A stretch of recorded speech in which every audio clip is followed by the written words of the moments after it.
শিক্ষামূলক গল্প সুখী হওয়ার গোপন রহস্য। এক বনে এক কাক বাস করত। কাকটি তার জীবন নিয়ে খুবই সন্তুষ্ট ছিল, কিন্তু একদিন সে একটি রাজহাঁস দেখতে পেল। কিন্তু কথায় আছে, নদীর এপার কহে ছাড়িয়া নিঃশ্বাস, ওপারেতে সর্বসুখ আমার বিশ্বাস।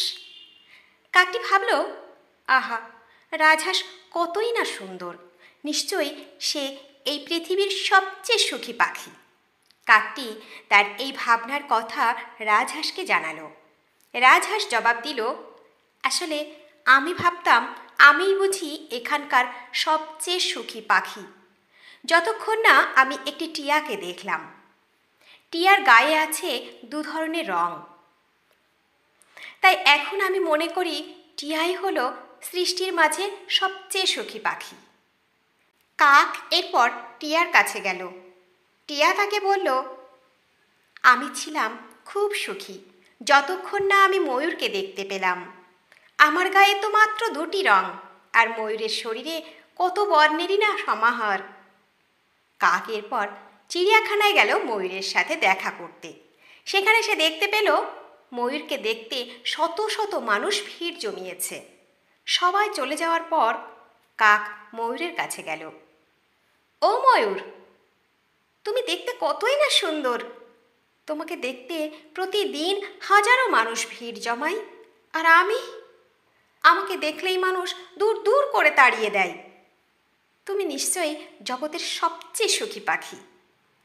ময়ূর জবাব দিল, আমিও ভাবতাম আমি বোধহয় এই গ্রহের সবচেয়ে সুন্দর এবং সুখী পাখি, কিন্তু এই সৌন্দর্যের কারণে আমাকে খাঁচায় বন্দি করে রাখা হয়েছে।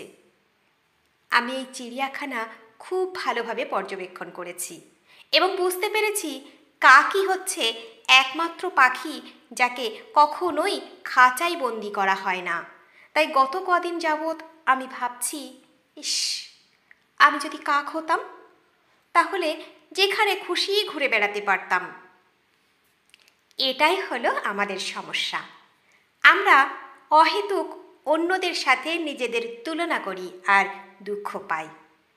সৃষ্টিকর্তা আমাদের যা দিয়েছেন আমরা তার কোনো গুরুত্ব দিই না। এভাবে আমরা সকলেই দুঃখের দুষ্ট চক্রে পড়ে ঘুরপাক খেতে থাকি।